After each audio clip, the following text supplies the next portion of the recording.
साथियों नमस्कार। एक बार पुनः स्वागत है आपका ज्ञान गंगा आयुर्वेद क्लासेस में। आज हम लोग बात करने वाले हैं रसशास्त्र एवं भेषज कल्पना का पेपर सेकंड का चैप्टर थर्ड बारे में बात करेंगे। तो उस चैप्टर का नाम क्या है? तीसरे चैप्टर का नाम सिंगल ड्रग, ब्रैकेट में क्या लिखा है? भस्म, शुद्ध एंड पिष्ठी।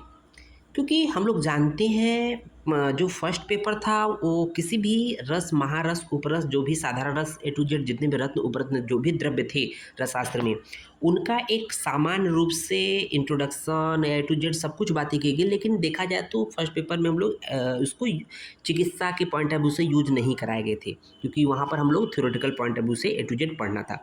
अब इस चैप्टर में एक तरह से क्या करना है कि पेशेंट औषधि रूप में, योग के रूप में उसको पेशेंट को देना है, तो उससे संबंधित बात करेंगे। तो हम लोग को जो चिकित्सा औषधि के रूप में कहीं ना कहीं किसी भी ड्रग का भस्म के रूप में दिया जाता है, या शुद्ध शोधन जरूरी होता है, या पिष्टी के रूप में दिया जाता है। इसलिए यहाँ पर सिंगल ड्रग, एकल औषधि, ब्रैकेट में भस्म, शुद्ध और पिष्टी, इससे संबंधित बात करेंगे। यहाँ पर जो पहला द्रव्य है वो अभ्रक भस्म है।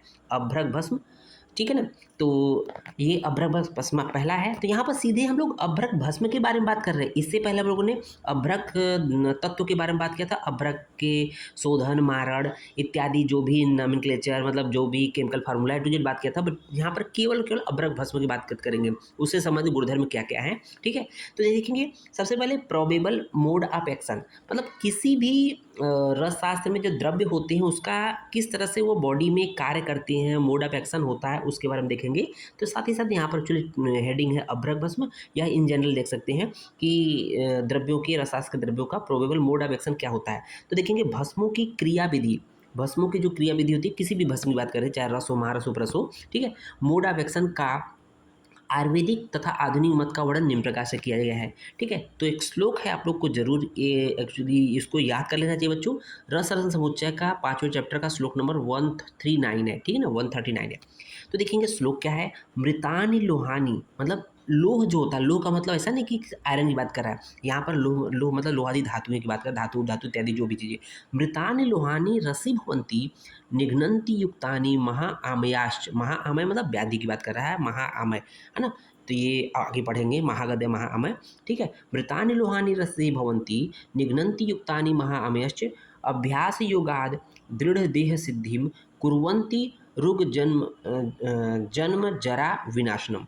तो ये कुछ श्लोक दिया हुआ है, ठीक है। तो यहाँ पर देखिए सभी प्रकार के लोहादि धातुएं, सभी प्रकार के जो लोहादि धातुएं हैं, मृत, मृत का मतलब क्या है? भस्मीभूत, मतलब भस्म किसी कन्वर्ट करेंगे, उसको अग्नि में तपाएंगे, पुट देंगे, जो अलग अलग प्रोसेस है, अलग अलग धातु के अलग अलग पुट की प्रावधान किया गया है। तो धातुएं मृत भस्मीभूत होकर भस्म के रूप में कन्वर्ट होने पर शीघ्र ही शारीरिक रस, जो शरीर का रस होता है, बॉडी फ्लूइड में मिल जाती हैं। ये युक्ति पूर्वक प्रयोग करने पर बड़े रोगों, बड़े रोगों को मतलब महाआमय या महागद को शीघ्र ही नष्ट कर देती है। हम लोग जानते हैं आयुर्वेद में महागद का वर्णन किया गया है। महागद जो कि भयंकर और बहुत बड़ी बड़ी व्याधियां होती है। तो महागद चरक के इंद्रिय स्थान के 9वें चैप्टर के श्लोक नंबर 8वां 9वां देखेंगे, श्लोक आता है महागद का। तो महागद की संख्या पूछी जाती है, कितनी होती है? अष्ट महागद। अष्ट महागद रोगों की संख्या कितनी होती है? 8 महागद होते हैं, ठीक है ना। यहाँ देखेंगे वात व्याधि, अपस्मारी, कुष्ठी, शोफी तथा उदरी, गुल्मी, मधुमेही, गुल्मी च मधुमेही च राजलक्ष्मी च यूनर। इतना श्लोक आपको रटा होना चाहिए बच्चों। ये हर जगह आपको चाहे यूजी हो, पीजी हो, किसी भी कॉम्पिटिटिव एग्जाम के पॉइंट ऑफ व्यू से आपको याद होना चाहिए। अचिकित्सा भवन्त्येते बलमांस क्षये सति अन्येष्वपि विकारेषु तान विषक परिवर्जित। तो कहने का मतलब ये 8 महागत कौन कौन से है? वात व्याधि है, अपस्मार है, कुष्ठ रोग है, शोफ अर्थात जो शोफ अर्थात इडमा होगा, उदर रोग हो जाएगा, पेट संबंधी रोग होगा, गुल्म हो गया, मधुमेह हो गया, राजक्षमा हो गया। ये टोटल 8 व्याधि क्या है? 8 व्याधियाँ महागत के अंतर्गत रखी गई हैं। तो चरक रखा है, अन्य चारों ने भी अपने अपने स्तर से अन्य अन्य लोगों ने अलग अलग रखा है, थोड़ा सा कॉमन होता है, ठीक है। और चिकित्सा भवन्त्येते बलमांस क्षय, मतलब इस कंडीशन में, इन 8 रोगों कंडीशन में अगर उसका बल और मांस क्षय हो गया, अगर रोगी को, अगर ये 8 में में से कोई एक हो गया हो तो इसका मतलब और चिकित्सा होता है मतलब वो उसकी चिकित्सा संभव ही नहीं, वो मर जाएगा। अंत्येषु विकारेषु तान विषक परिवर्तिते, इसलिए ये जानकर उसको छोड़ देना चाहिए कि उसको महागत हो गया है। ओके, समझ में आ रहा होगा। यहाँ पर हम लोग भस्म से संबंधित बात कर रहे हैं क्योंकि अभ्रक भस्म की बात चल रही है।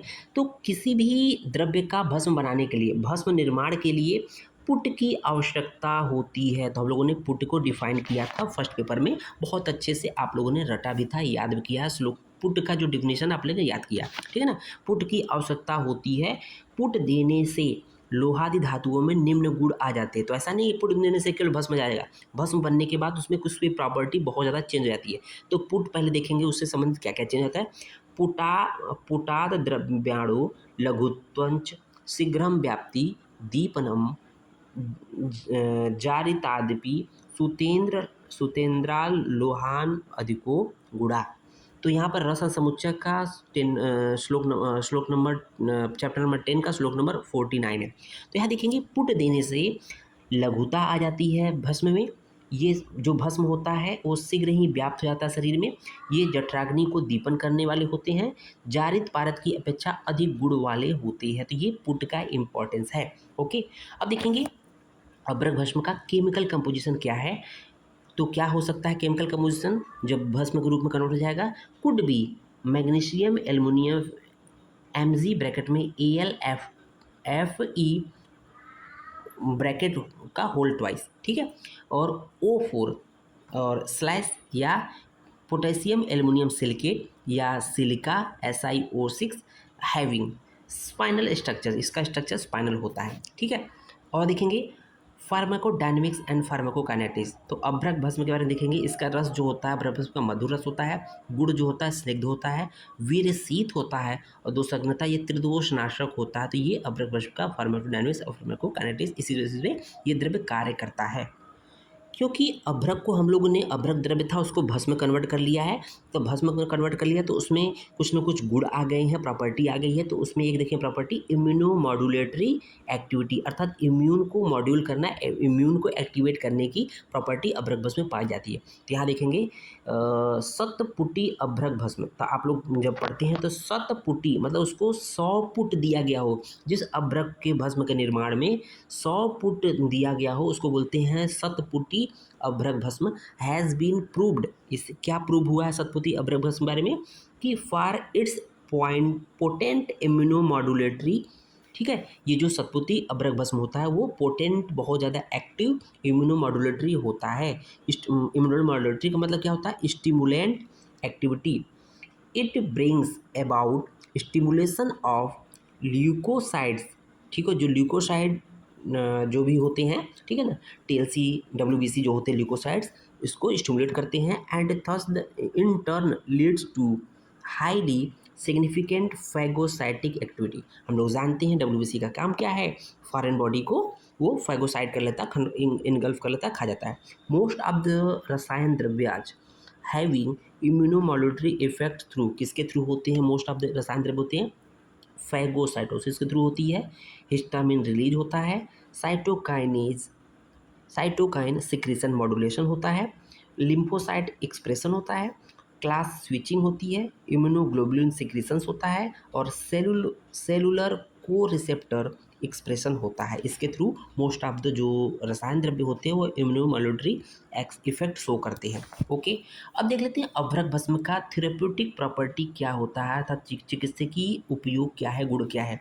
तो गौरी तेज, गौरी तेज अभ्रक भस्म, ध्यान दीजिए पर्याय क्या है, गौरी तेज बोला गया है, गौरी तेज अभ्रक को बोला गया है।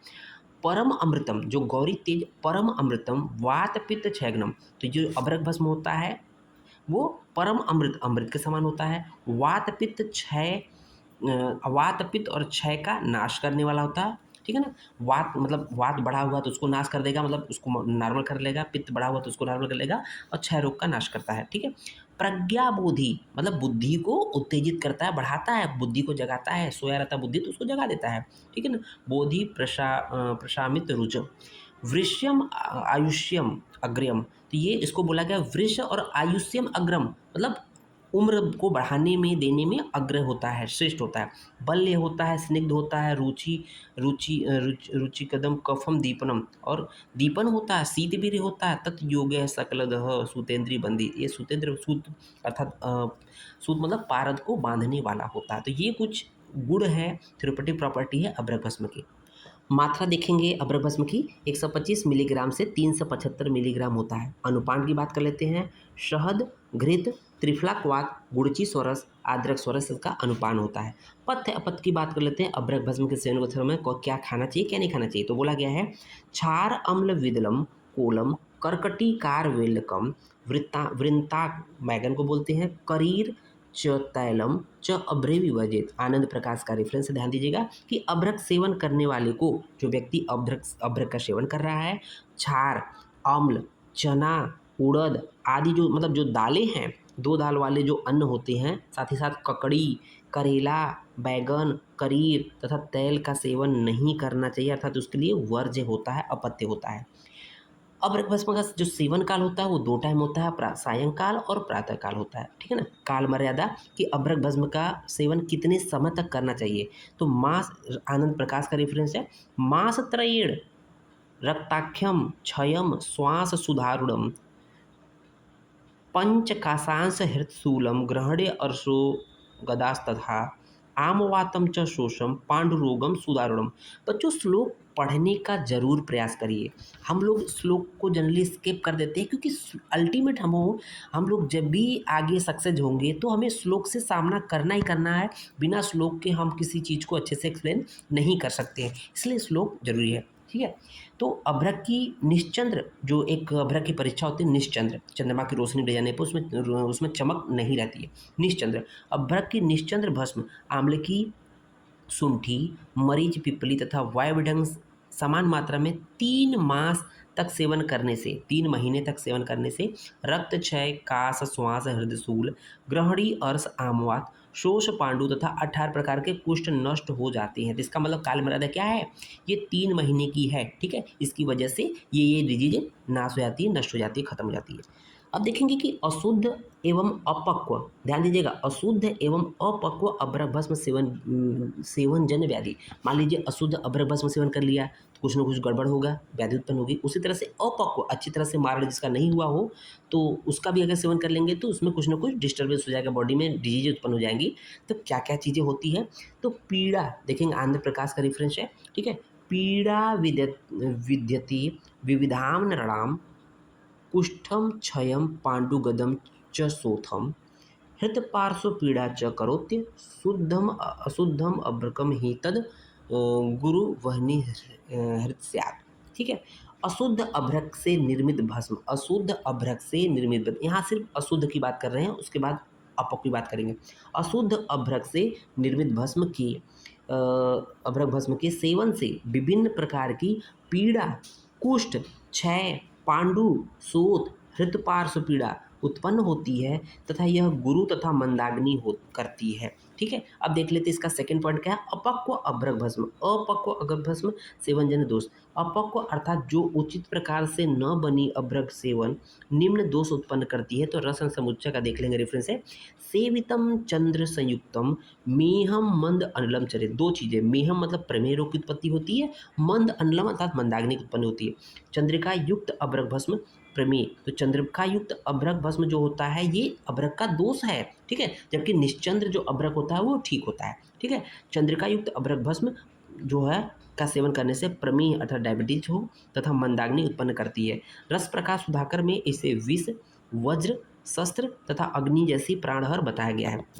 अब अगर इस ऐसी स्थिति में आपने अशुद्ध अभ्रक भस्म सेवन कर लिया हो या अपक्व अभ्रक भस्म सेवन कर लिया हो, उसके द्वारा विभिन्न प्रकार की व्याधियां उत्पन्न हो गई, तो उसकी शांति के क्या उपाय हैं उसके बारे में देख लेते हैं। उमा फलम जले पिष्टवा, ध्यान दीजिएगा, उमा फल, अतसी का जो फल होता है या बीज होता है उसको बोलते हैं उमा फल। उमा फलम जले पिष्टवा सेवते यो दिनत्रयम अशुद्धम अभ्रक दोषेण विमुक्तम सुख मेदते।